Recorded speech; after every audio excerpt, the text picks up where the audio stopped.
আসসালামু আলাইকুম। Welcome back to my channel কান্তাস 2 মিনিটস কিচেন। আজ আমি আপনাদেরকে নতুন একটি রেসিপি তৈরি করে দেখাবো, বেগমতি চিকেন। এই রেসিপিটি তৈরি করতে বেশি কিছুর প্রয়োজন হয় না, সামান্য কিছু উপকরণ দিয়েই ঝটপট তৈরি করা যায়, আর খেতেও কিন্তু খুবই মজা। একবার ট্রাই করে দেখবেন, আশা করি ভালো লাগবে। চলুন তাহলে রেসিপিটি দেখে নেওয়া যাক।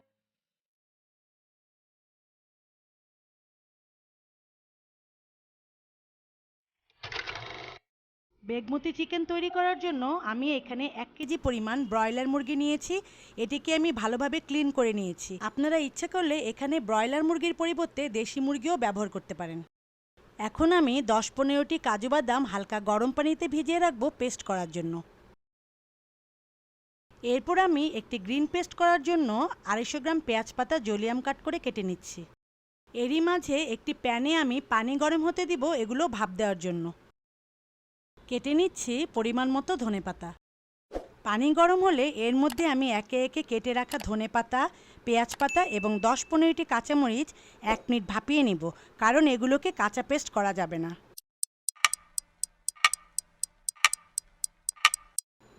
1 মিনিট পর এটিকে একটি বরফ মেশানো ঠান্ডা পানিতে দিয়ে দিতে হবে। আপনারা নিশ্চয়ই খেয়াল করেছেন চিকেনের গ্রেভিটা কিন্তু গ্রিন কালারের, তাই এই গ্রিন কালার আনার জন্য এই প্রসেসটি অত্যন্ত গুরুত্বপূর্ণ। এই প্রসেসটা না করলে কিন্তু গ্রিন কালারটা আসবে না। এই সিদ্ধ করা পানিটি কিন্তু আমি ফেলে দিব না, এটি আমি পরে ব্যবহার করব চিকেনে দেওয়ার জন্য। এবার আমি ব্লেন্ডারে কাজু বাদাম এবং পেঁয়াজ পাতা ব্লেন্ড করে নিব। দেখুন পেস্টের কালারটা কি সুন্দর হয়েছে। এবার একটি প্যানে আমি 1/4 কাপ সয়াবিন তেল দিয়ে দিচ্ছি। তেল গরম হয়ে আসলে এর মধ্যে দিয়ে দিচ্ছি 6-7টি এলাচ আর 1 কাপ পেঁয়াজ কুচি। এবার আমি পেঁয়াজ কুচিগুলোকে ভালোভাবে নেড়েচেড়ে ভেজে নিব। পেঁয়াজ ভালোভাবে ভাজা হয়ে গেলে এর মধ্যে দিয়ে দিব পরিমাণ মতো লবণ আর 3 চামচ পেঁয়াজের পেস্ট দিয়ে একটু নেড়েচেড়ে নিব। পেঁয়াজ কিছুক্ষণ ভাজা হয়ে গেলে এর মধ্যে দিয়ে দিব 2 চামচ আদা বাটা আর 2 চামচ রসুন বাটা দিয়ে কিছুক্ষণ নেড়েচেড়ে নিব। এবার পেঁয়াজ পাতার ভাপ দেওয়া পানি সামান্য পরিমাণ দিয়ে আবার কিছুক্ষণ কষিয়ে নিব। মশলা একটু কষানো হয়ে গেলে এবার এর মধ্যে দিয়ে দিব কেটে রাখা চিকেন। এখন চিকেন মশলার সাথে ভালোভাবে মিশিয়ে নিব। এবার এটিকে 5-7 মিনিটের জন্য কুক হতে দিব। যখন দেখবেন পেঁয়াজ আর চিকেন থেকে তেল বের হওয়া শুরু হয়েছে, তখন এর মধ্যে দিয়ে দিতে হবে 1 চা চামচ জিরে গুঁড়ো, 1 চা চামচ ধনে গুঁড়ো এবং খুব সামান্য পরিমাণ হলুদ। এবার 3-4 মিনিট এটিকে খুব ভালোভাবে মিশিয়ে নিতে হবে। কিছুক্ষণ নেড়েচেড়ে এর মধ্যে দিয়ে দিব কাজু বাদাম বাটা।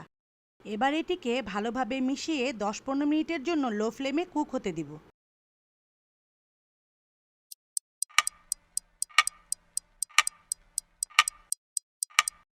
যখন দেখবেন এর মধ্যে তেল উঠে এসেছে, তখন এর মধ্যে দিয়ে দিব 1 চামচ কালো গোলমরিচ গুঁড়া। এবার এটিকে ভালোভাবে মিশিয়ে আবারও 3-4 মিনিটের জন্য কুক হতে দিব। 3-4 মিনিট পর চিকেন ভালোভাবে কষানো হলে এর মধ্যে দিয়ে দিব পরিমাণ মতো পেঁয়াজ পাতা সেদ্ধ পানি। যেহেতু ব্রয়লার মুরগি এমনিতেই নরম, তাই অল্প পরিমাণ পানি দিলেই চলবে। এবার এটিকে আমি 7-8 মিনিটের জন্য কুক হতে দিব। 7-8 মিনিট পর ঢাকনা উঠিয়ে একটু কষিয়ে এর মধ্যে দিয়ে দিব গ্রিন পেস্ট। এখানে খেয়াল রাখতে হবে গ্রিন পেস্ট দেওয়ার পর বেশি কুক করা যাবে না, তাহলে কালার চেঞ্জ হয়ে যাবে। এবার গ্রিন পেস্টটি চিকেনের সাথে ভালোভাবে মিশিয়ে নেব। এবার এটিকে হাই ফ্লেমে 5-7 মিনিট কুক করব।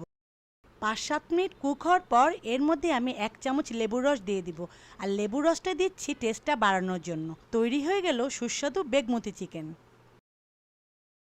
আশা করি আমার রেসিপিটি আপনাদের ভালো লেগেছে।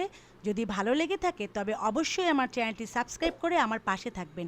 আর যদি কোনো মন্তব্য থাকে তবে অবশ্যই কমেন্ট বক্সে কমেন্ট করে জানাবেন। সবাই ভালো থাকবেন, সুস্থ থাকবেন। আল্লাহ হাফেজ।